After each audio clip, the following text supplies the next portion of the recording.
انا في واحده من اقدم المدن في التاريخ، كتب عنها مؤرخين كتير جدا وليها كتير قوي في كتب التاريخ، سواء كان مع الحمله الفرنسيه او من ايام الفراعنه نفسهم.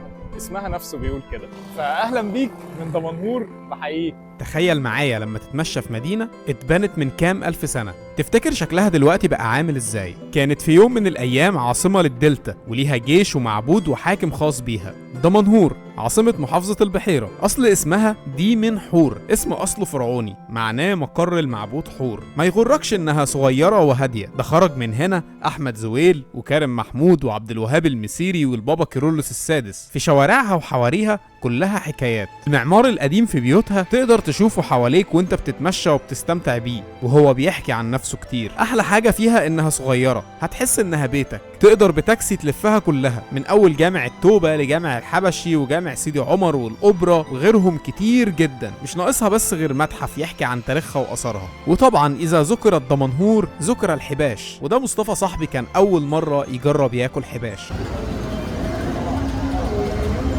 ما بين الطحينه وما بين الجبنه القديمه.